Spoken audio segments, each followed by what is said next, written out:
Oke, bismillahirrahmanirrahim. Hari ini saya akan masuk dengan materi kuliah ke-6 sebetulnya ya. Minggu lalu perkuliahan dilaksanakan secara asinkron. Saya sudah masukkan video pembelajaran di e-learning. Jadi saya harap semua mahasiswa sudah menonton video yang minggu lalu saya masukkan di e-learning. Nah, terkait video minggu lalu, terkait pembelajaran minggu lalu, mengenai biaya produk gabungan dan sampingan ya. Silahkan jika ada yang ingin ditanyakan sebelum saya masuk dengan materi minggu ini. Ada yang mau tanya? Bu, Nabila izin bertanya, Bu. Iya, silahkan. Kan itu mengenai biaya gabungan kan, Bu. Jika biaya gabungan adalah biaya bersama, berarti keuntungan dan kerugian produk juga diperhitungkan bersama ya, Bu? Betul ya. Jadi sebetulnya konsep dari biaya gabungan itu muncul karena ada beberapa produk yang ketika di ujung proses produksinya itu jadi beberapa produk yang harganya berbeda. Tetapi proses produksi awalnya sama gitu. Makanya di sana yang paling gampang itu saya contohkan kalau kita bikin empek-empek gitu ya. Itu kan adonan ikannya tuh satu baskom gitu loh. Tapi ternyata ada yang jadi pempek telur besar, ada yang jadi pempek telur kecil, ada yang jadi model, ada yang jadi tewan, kira-kira gitu. Terus kalau datang ke pengusaha pempek, kalau ditanya, berapa harga pokok pempek telur besar, itu biasanya mereka nggak bisa jawab gitu. Karena apa? Nggak bisa jawab, karena bahan baku ikannya tuh sekaligus satu baskom. Nah, kira-kira gitu. Di kita juga mahasiswa ini juga bisa jadi ini untuk riset ya. Di kita itu pempek pempek itu produk pertanian bukan sih sebetulnya? Coba, Nadila. Pertanian kalau empek-empek itu produk pertanian bukan? Agribisnis bukan sebetulnya? Agribisnis, iya, Bu. Agribisnis ya. Jadi empek-empek itu agribisnis. Jadi boleh loh kalau kita mau penelitian menghitung harga pokoknya, menghitung keuntungannya. Kenapa? Karena sampai saat ini kita tidak punya informasi yang lengkap tentang harga pokok empek-empek tadi berapa. Pempek telur kecil itu sebetulnya harga pokoknya berapa gitu. Belum lagi kalau kemudian empek-empek itu kita segmen. Ada yang pempek itu kan ada yang kualitas ikannya nomor 1 gitu kan. Ada yang kualitasnya nomor 2 mungkin atau yang mungkin nomor 3 misalnya. Itu akan berbeda lagi apa harga pokok dan keuntungannya. Nah, ini belum banyak informasi. Nah, ketika kita mau tadi ketika bahan bahan baku pokoknya misalnya 100 kilo ikan, kemudian ternyata yang jadi empek-empek itu pempek telur besar hanya berapa, ini berapa. Nah, itulah gunanya kita mempelajari biaya produk gabungan dan biaya produk sampingan, kira-kira gitu. Nah, atau petani misalnya di usaha tani padi gitu ya. Petani itu kan biasanya tidak cuma nanam padi gitu ya, tapi dia nanam padi, padinya panen terus ganti jagung, jagungnya panen terus ganti semangka gitu, kayak begitu kan, jadi beda-beda. Nah, apa kira-kira kalau petani nanam jagung kemudian ganti nanam semangka gitu ya, cangkulnya sama nggak? Atau ini, oh ini cangkul untuk padi, oh ini cangkul untuk semangka, oh ini cangkul untuk nanam nanam jagung, kira-kira gitu nggak petani itu? Iya, Bu, sama, Bu. Sama kan, jadi cangkul cangkul untuk padi, cangkul untuk jagung, cangkul kecuali kalau cangkulnya rusak berarti harus diganti. Tapi biasanya cangkul untuk padi, kemudian musim tanam depan nanam jagung, musim tanam depan nanam semangka, cangkulnya sama gitu. Terus apakah adil kalau seandainya pada saat kita mau menghitung usaha tani padi saja, biaya cangkul dibebankan sama padi semua? Kan nggak adil, ya nggak? Ya, jadi harusnya biaya cangkul itu ditanggung oleh padi, ditanggung oleh, apa namanya, ditanggung oleh padi, ditanggung oleh jagung, dan ditanggung oleh semangka. Nah, kira-kira gitu konsep biaya bersama. Bisa ikutin nggak sampai sini? Nah, kemudian ada yang dari Prabu Muli nggak di sini? Ada yang tinggal di Prabu Muli? Ada? Ada, Bu, anak. Oh, Nadila Oktarini ya? Nadila ya? Nadila Okta. Unferel, Bu. Unferel, Bu. Apa? Siapa? Unferel, Bu. Unferel. Nah, Unferel ya. Unferel suka lihat kebun karet, banyak kebun karet kan di Prabu Muli?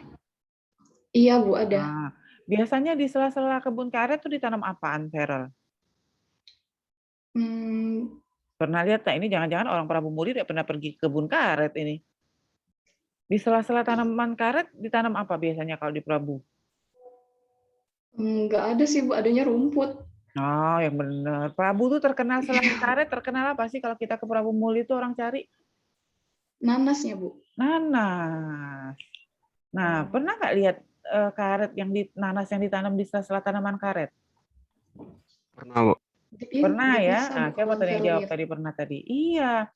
Jadi kalau di Prabu, orang nanam nanas itu di sela-sela karet. Nah, terus kita mau penelitian nih, mau menghitung biaya dan keuntungan usaha tani nanas misalnya. Terus pergilah ke petani di Prabu Muli. Nanasnya ditanam di antara karet. Terus petaninya ditanya, "Pak, pupuk untuk nanasnya berapa?" Nah, terus pasti petaninya bilang, "Ida, nanasnya tuh nggak dipupuk, dibiarin aja tumbuh sendiri," katanya gitu. Ya, jadi tapi pakai pupuk, pakai. Buat siapa pupuknya? Buat karet. Nah, kata petaninya gitu. Nah, sehingga mahasiswa ini karena nggak paham konsep biaya bersama, akhirnya di nanas nggak dia hitung biaya biaya pupuknya. Salah nggak kira-kira? Karena dia ngikutin kata petani, karena kata petani tadi, karetnya nggak dipupuk, nanasnya nggak dipupuk, tapi karetnya dipupuk. Sehingga pada saat dia menghitung, biaya pupuk itu tidak masuk di dalam biaya nanas. Nah, kira-kira salah nggak perhitungan mahasiswa itu untuk skripsinya? Salah, Bu. Salah. Kenapa salah, Nadila? Karena dia tidak memperhitungkan, Bu. Kan Hmm. seharusnya nanas juga terkena oleh pupuk, Bu. Nah, jadi betul secara teknis, walaupun petani itu bilang nggak ada biaya pupuk untuk nanas, tetapi ketika petani itu memupuk karet, nanasnya ikut terpupuk nggak? Ikut kan, karena nanas itu ditanam di sela-sela karet. Nah, sehingga biaya pupuk seharusnya tidak dibebankan hanya pada nanas saja. Nah, itulah konsep-konsep biaya bersama dan biaya gabungan itu dipakai. Jadi nanti ketika skripsi, hati-hati gitu. Kalau yang skripsinya menghitung total pendapatan petani, kalau total pendapatan petani itu biasanya ada pendapatan usaha tani, utama padi misalnya, usaha tani non padi ditambah non usaha tani. Nah, ketika menghitung pendapatan non usaha tani, jangan sampai nanti cangkulnya dihitung 3 kali misalnya gitu. Di karet dihitung, jadi ya di karet dihitung, di cabai dihitung, di nanas dihitung lagi misalnya gitu. Bisa ikutin ya sampai sini? Jadi dibebankan sesuai dengan komponen biaya bersama. Bagaimana caranya? Bisa berdasarkan jumlah produk, bisa berdasarkan luas lahan, bisa berdasarkan nilai input yang dipakai. Jadi nanti ada yang kemarin di video itu disampaikan berbagai macam cara untuk menghitung biaya gabungan dan biaya produk sampingan juga biaya bersamanya. Ya, ada yang mau ditanyakan silahkan.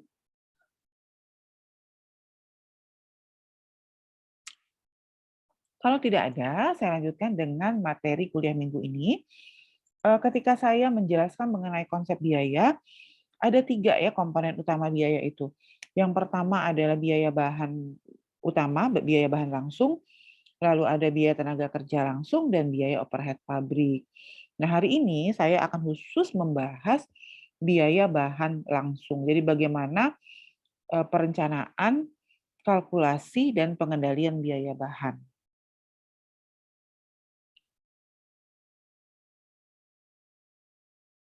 Oke.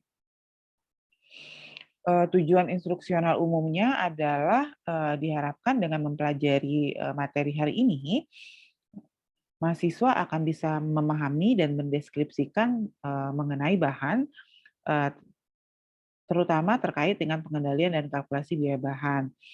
Tujuan khususnya adalah mengerti dan memahami definisi dan arti bahan, memahami dan menjelaskan konsep kalkulasi biaya bahan, dan memahami serta menjelaskan pengendalian bahan. Isi bahan kuliah, saya langsung masuk dengan pengantar. Jadi ketika kita bicara tentang pengelolaan bahan, maka pengelolaan bahan itu harus efektif. Artinya apa? Dia harus memberikan pelayanan terbaik kepada pelanggan. Yang kedua, supaya perusahaan bisa berproduksi secara efisien. Dan ketiga, untuk mengatur jumlah persediaan bahan dan barang jadi pada tingkat yang telah ditentukan untuk mengendalikan dana yang tertanam dalam persediaan. Jadi bahan ini kalau petani biasanya jarang melakukan pengelolaan bahan ya. Jadi kalau petani misalnya usaha tani padi atau petani jagung atau petani cabai itu biasanya mereka nggak melakukan pengelolaan bahan. Kenapa tidak melakukan pengelolaan bahan? Karena kalau mau nanam itu baru beli bahan. Jadi nanti biasanya bahannya langsung habis, terutama bahan yang sifatnya variabel. Tapi kalau kita bicara perusahaan agribisnis itu kan dia besar, biasanya perlu inputnya banyak. Maka nggak bisa baru memesan bahan ketika akan melakukan proses produksi gitu. Kalau nanti sifatnya seperti itu, maka proses produksinya jadi tidak kontinu. Ya, sementara kalau perusahaan agribisnis kan proses produksi itu harusnya kontinu. Jadi pengelolaan bahan tadi adalah tujuannya supaya nanti sistem itu benar-benar terpadu dan terkoordinasi yang meliputi perakiraan penjualan, pembelian, penerimaan, penyimpanan di gudang, produksi, pengiriman, dan penjualan yang sebenarnya. Ini adalah siklus perolehan bahan. Jadi bagaimana sih caranya supaya perusahaan itu bisa dapat bahan baku? Ya, yang pertama adalah menyusun perekayasaan, perencanaan, dan penetapan cara pengerjaannya. Lalu menyusun anggaran produksi. Yang ketiga adalah membuat surat permintaan pembelian. Jadi surat permintaan pembelian itu untuk beli bahan. Lalu membuat pesanan pembelian. Lalu membuat laporan penerimaan. Jadi sudah dipesan, bahannya datang, maka kita buat laporan penerimaan. Lalu buat surat permintaan bahan dan kartu buku besar bahan.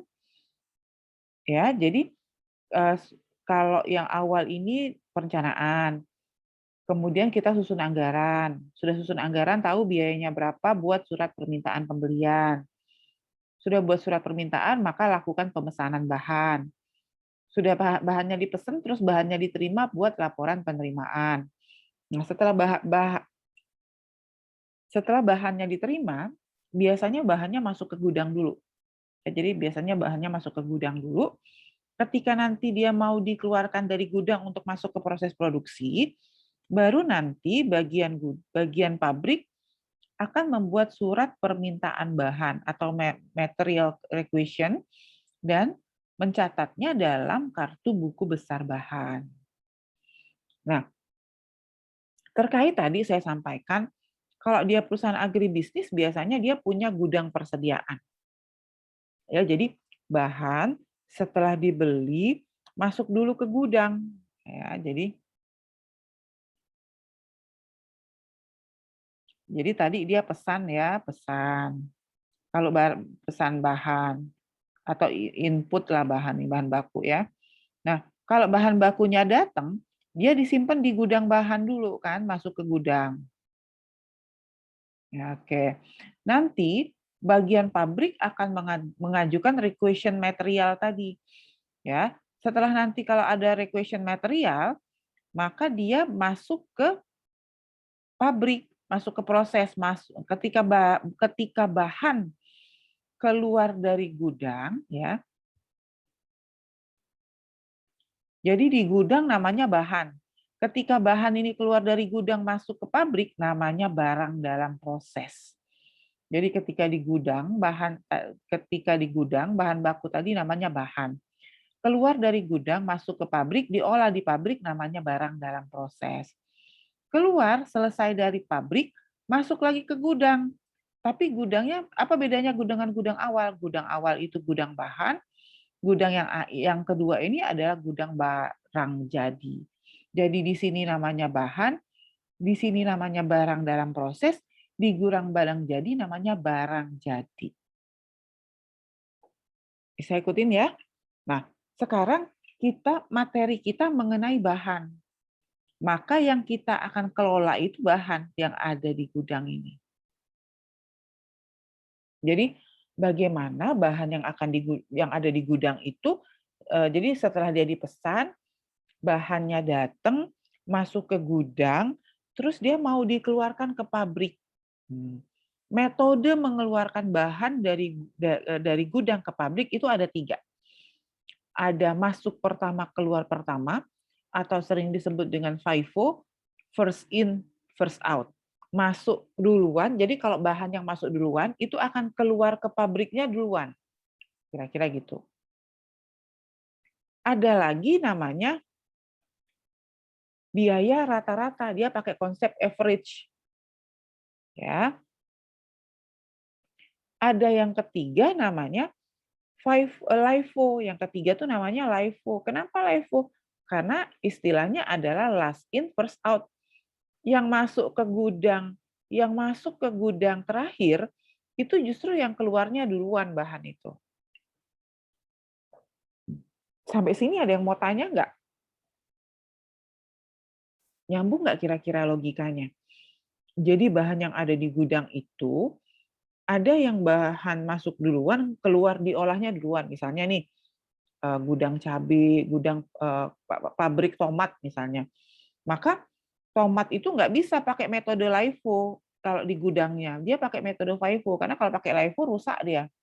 Ya nggak? Jadi yang masuk ke gudang duluan, tomat yang masuk ke gudang bahan duluan, itu akan diolah duluan. Makanya namanya FIFO, first in, first out.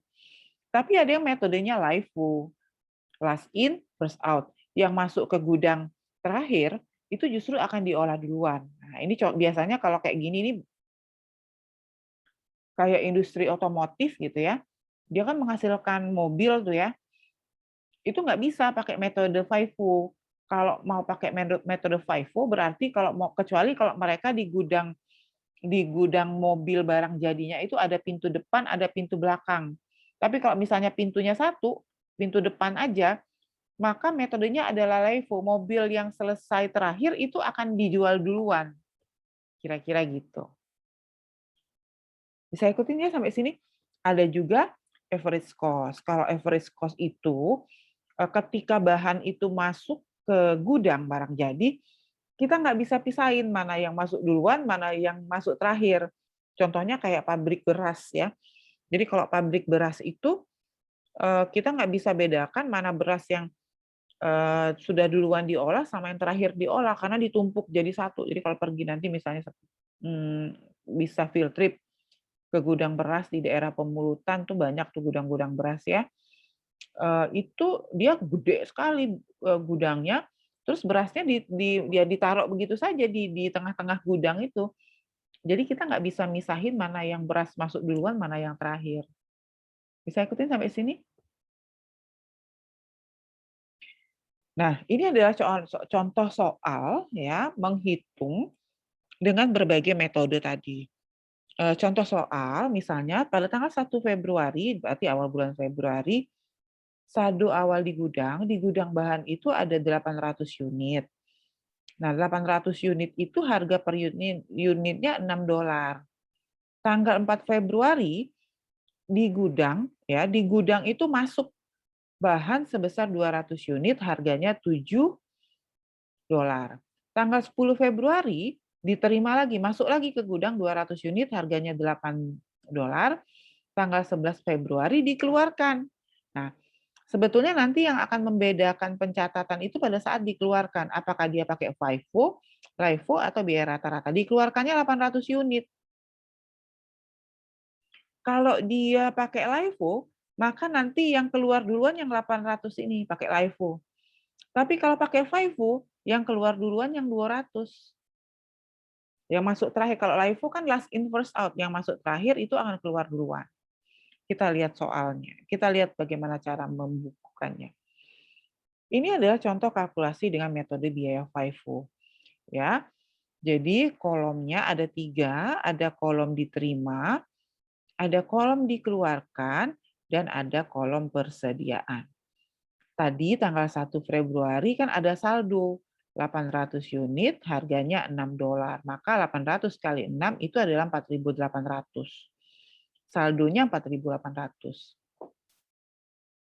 Tanggal 4 tadi di soal ini tanggal 4 diterima 200 unit, harganya $7.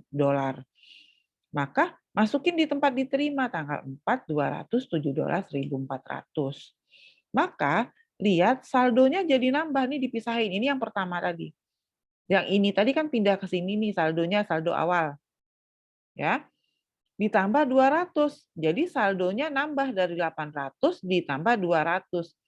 Yang 200 tadi harganya $7. 200 kali 7 1.400. 4.800 ditambah 1.400 6.200. Tanggal 10 tadi katanya masuk lagi 200, harganya $8 1.600. Nambah lagi 1.600. Ya. 8 harganya 8 1.600, maka saldonya 48 tambah 14 tambah 16 kan, jadi 7.800. Nah, yang penting itu adalah tanggal 11. Tanggal 11 itu dikeluarkan 800. Ya. Karena dia pakai first in first out, maka yang dikeluarkan duluan itu yang masuk duluan. Berarti yang harus dikeluarkan yang ini. Kebetulan 800. 800, harganya berapa 800 ini? $6, 4.800. Sehingga saldonya tinggal yang ini kan? Yang masih tinggal di gudang. Ya, nanti saldonya kalau diuangkan 3.000. Tanggal 12 masuk lagi diterima 400 kali 8 3.200. Maka saldonya ini $8, maka dijumlah 200 ini harganya $7, 600 ini harganya $8. Maka total saldonya adalah 1.400 ditambah 4.800 jadi 6.200. Nah, lalu tanggal 20, di sini tanggal 20 dikeluarkan 500 unit, metodenya FIFO. 500. Maka ambil dari sini dulu kan yang masuk duluan 200 kali 7. Kita tadi yang mau dikeluarkan itu 500. 200 itu sudah ambil dari sini. Yang belum yang mana? Yang 300. 300 ambilnya dari 600. Harganya $8. 2.400. Maka sisa saldonya berapa? 600 kurang 300, berarti tinggal 300, harga $8, 2.400. Saldonya 2.400. Ya. Lalu tanggal 25 masuk lagi 100 unit, harga 8.800. Maka 300, ini kebetulan harganya sama, jadi dijumlah 300 tambah 100 jadi 400 kali 8 3.200. Ingat tinggal 3.200. Tanggal 28 diterima lagi 600, harganya 9, 5.400. Maka tadi awalnya saldonya 400, ini disalin ditambah 600, maka saldo di gudangnya nambah 600. Ya, bisa ikuti nggak? Jadi yang membedakan itu sebetulnya adalah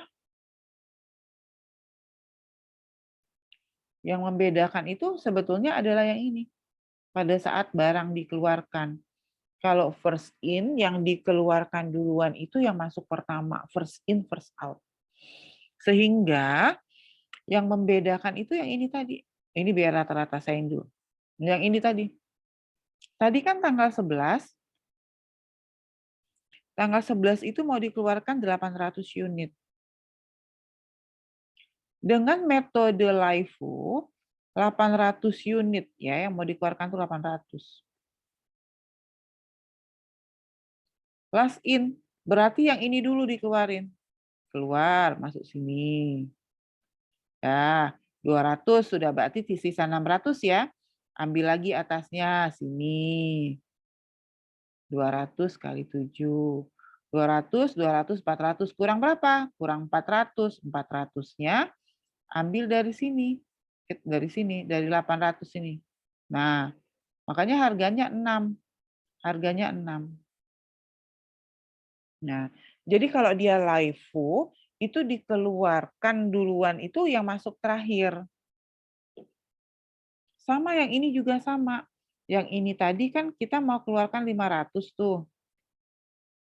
LIFO. Maka yang ini dulu yang dikeluarin. Nah, makanya di sini harganya 408. Sisanya berapa? Sisanya 100. Ambil dari sini kan? Ambil dari sini, sisa 100 tadi. Harganya 6. Maka di sini saldonya berapa? Karena di sini 400 sudah dikeluarin 100, maka sisanya adalah 400 kurang 100 jadi 300. Bisa ikutin sampai sini? Silakan ada yang mau tanya sebelum saya masuk ke biaya rata-rata.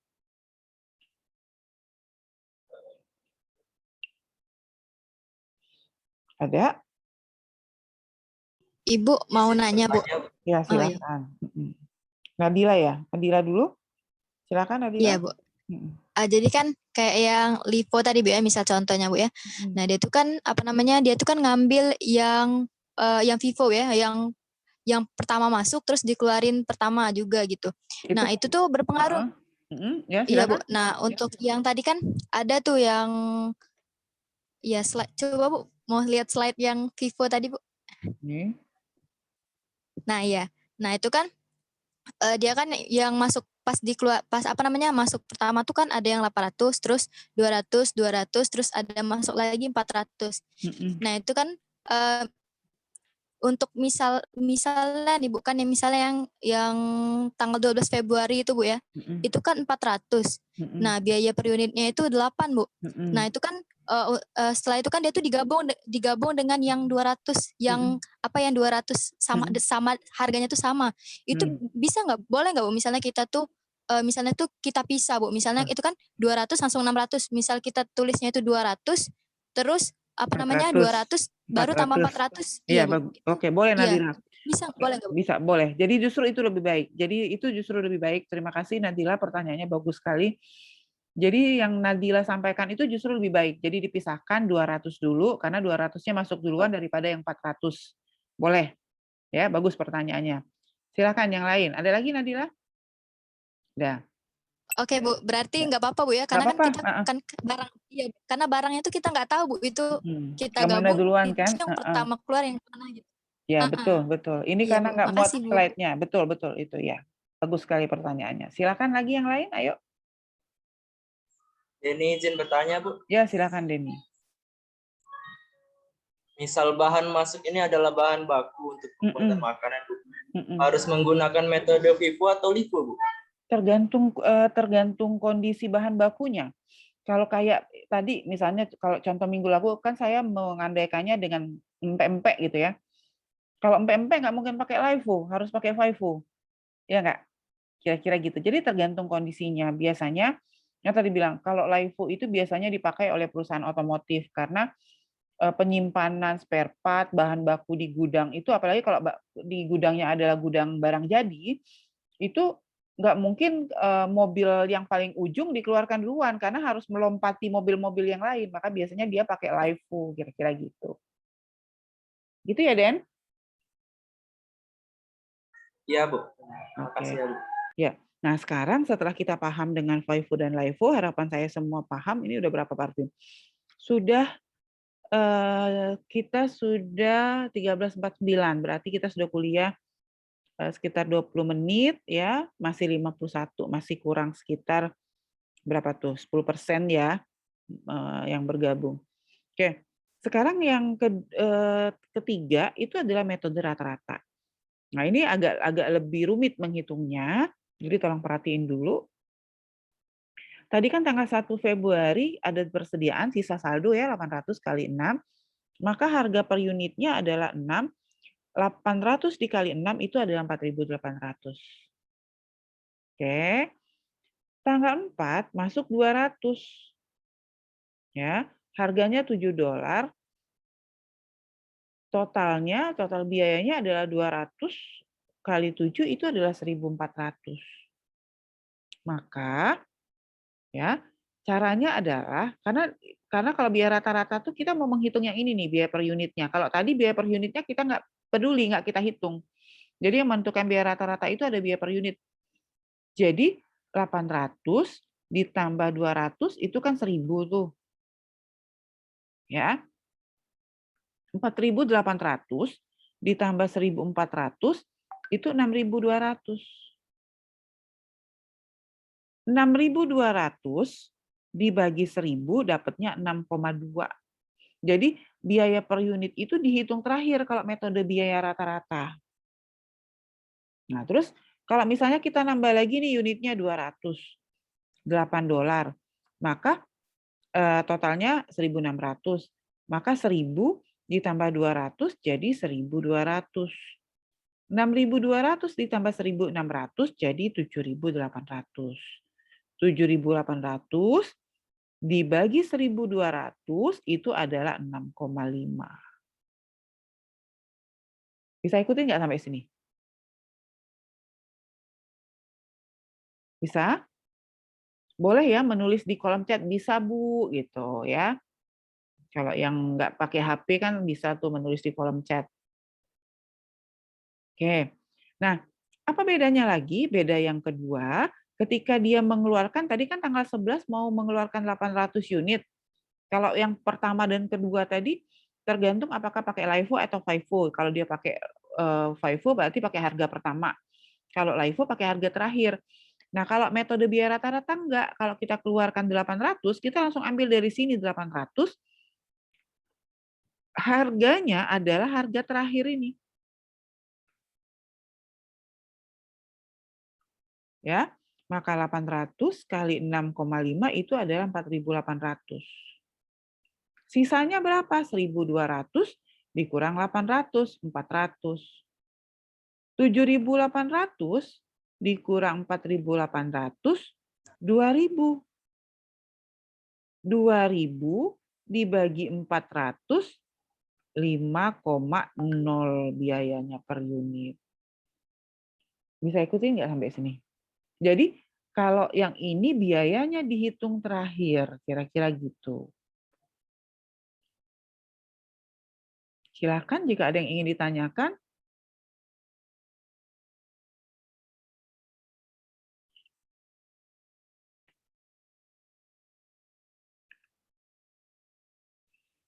Lanjut ya. Jadi untuk selanjutnya sama gitu. Jadi kalau dia nambah lagi 400 kali 8, maka 4 kali 8 3.200, berarti 400 tambah 400 800, 2.000 ditambah 3.200 5.200, 5.200 dibagi 800 6,5. Jadi kolom yang ini itu dihitungnya terakhir. Kira-kira gitu. Bisa ikutin ya sampai sini? Bisa, Bu. Oke. Jadi itu bedanya. Nah, kemudian model kuantitatif untuk pengendalian. Nah, tadi saya sampaikan bahwa bahan yang dibeli oleh perusahaan, yang dipesan, itu masuk ke gudang, nggak langsung dipakai. Ya, tentu saja bahan itu harus dihitung, nggak boleh kebanyakan, nggak boleh terlalu sedikit. Kalau kebanyakan, kita takut dia rusak. Itu pertama. Kalau kebanyakan, kita takut nanti biaya penyimpanannya jadi naik.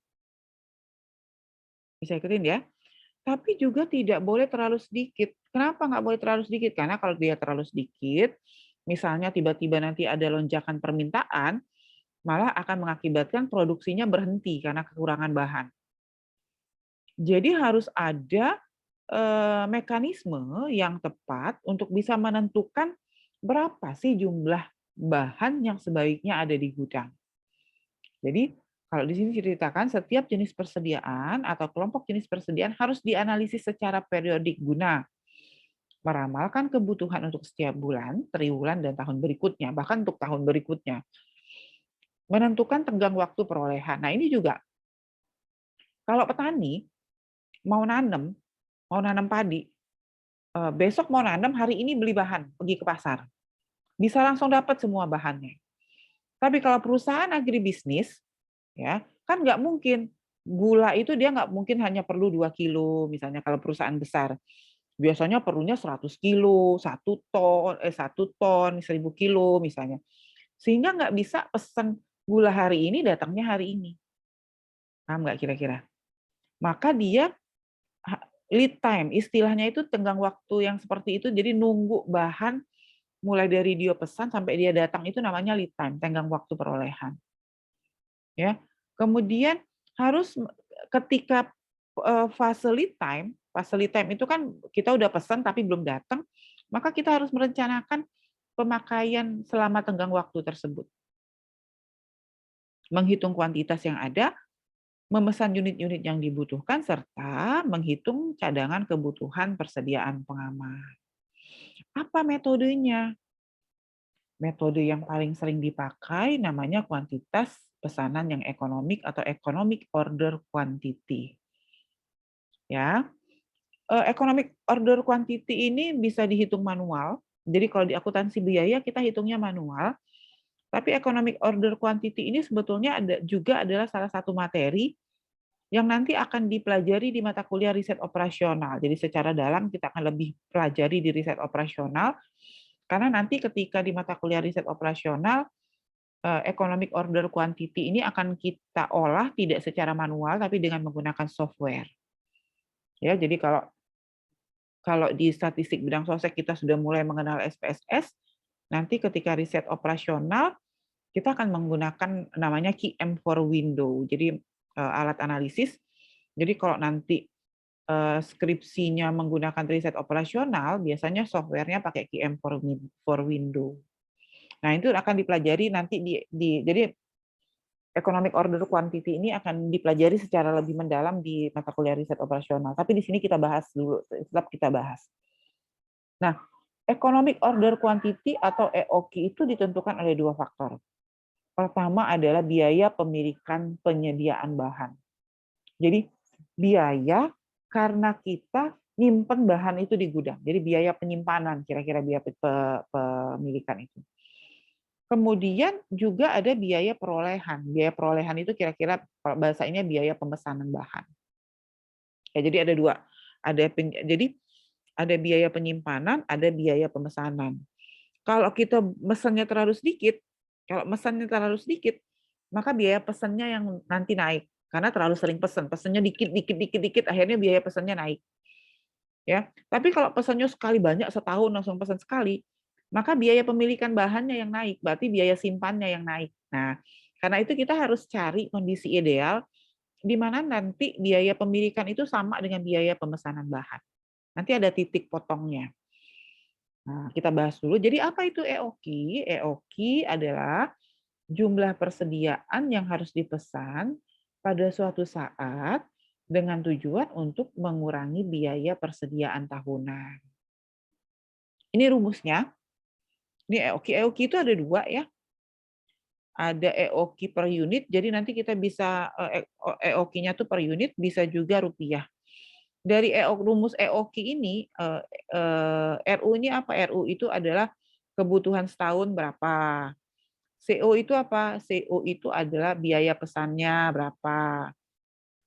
CU ya. CU itu adalah biaya bahan. CC adalah persentase kepemilikan bahan. Kalau RU, nanti sudah dapat EOQ misalnya, RU dibagi EOQ itu namanya kekerapan pemesanan. Jadi setahun berapa kali pesan. Kalau RU dikali CO dibagi EOQ itu adalah biaya pemesanan setahun. Jika EOQ dibagi 2 adalah jumlah unit persediaan rata-rata, CU dikali CC dikali EOQ bagi 2 itu adalah biaya pemilikan persediaan setahun, dan RU dikali CO dibagi EOQ ditambah CU dikali CC dikali EOQ bagi 2 itu adalah biaya tahunan. Jadi jumlah dari biaya pemesanan ditambah dengan biaya pemilikan. Biaya pemesanan itu yang ini ya. Pemesanan sama biaya pemilikan. Itu adalah yang ini.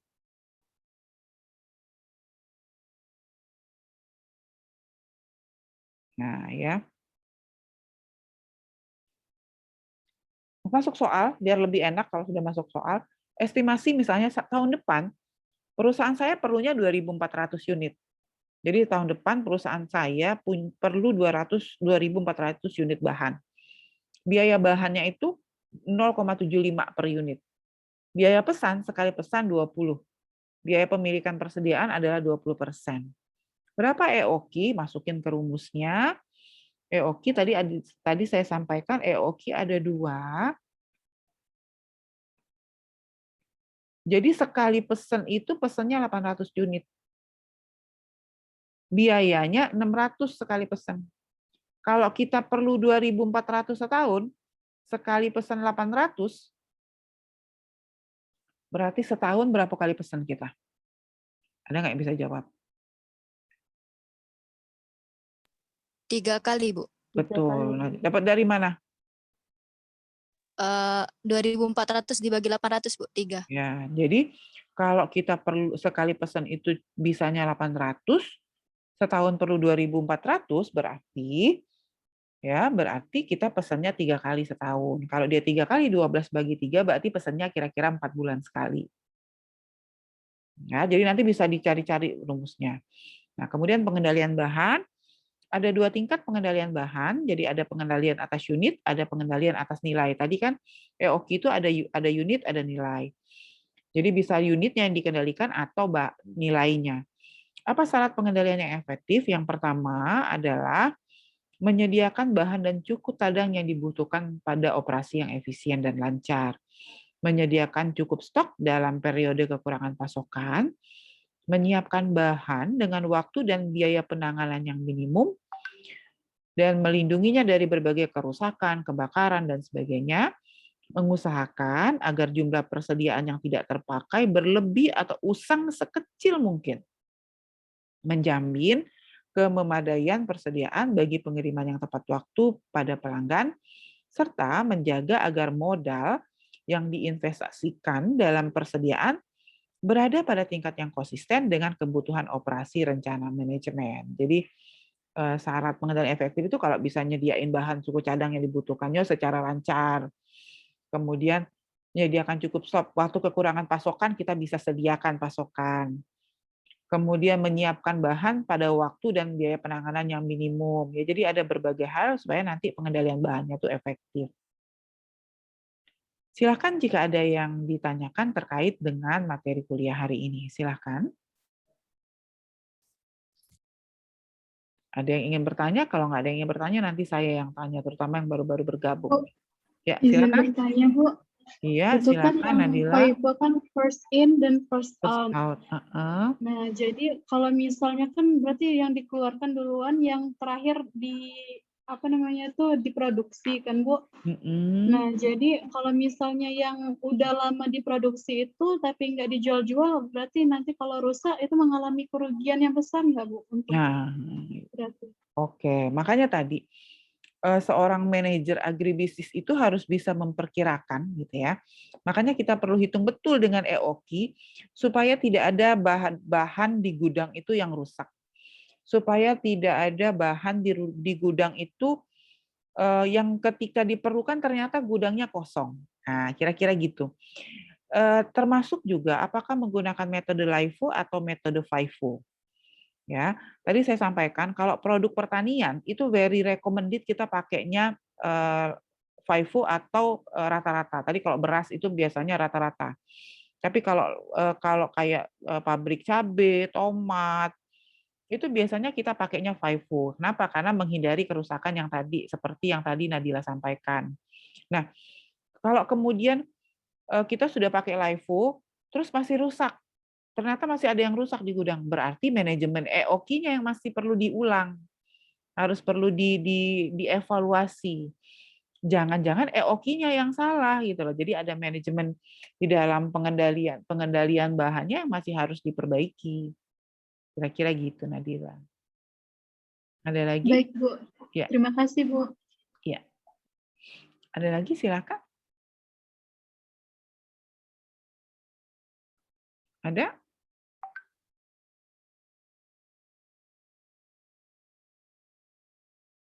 Ada? Coba Singgih Wibisono. Saya mau lihat ininya. Ada nggak Singgih nih di kelas? Dari tadi gelap aja videonya. Bu, kamera saya ini rusak. Rusak kameranya. Oh, oke. Iya, ini sudah on. Ini sudah on. Enelik Salwa Sabita. Silakan diaktifkan. Oke. Ya, nah sekarang sudah malah 49 dari 51. Padahal kuliahnya belum selesai. Aduh, ya Allah. Oke, kalau tidak ada yang mau bertanya, saya cukupkan kuliahnya sampai dengan hari ini. Di e-learning besok sore ya akan saya siapkan kuis. Jadi silakan dikerjakan mulai jam 7 besok sore ya. 7 besok sampai dengan berarti kan Selasa, Rabu, Kamis ya. Jadi 24 jam bisa diakses. Silakan nanti dikerjakan terkait dengan materi hari ini dan materi minggu lalu. Tapi kuisnya nanti ada di kuliah ke-6 ya. Saya tutup kuliahnya. Terima kasih atas perhatiannya. Salam sehat selalu. Wassalamualaikum warahmatullahi wabarakatuh. Waalaikumsalam warahmatullahi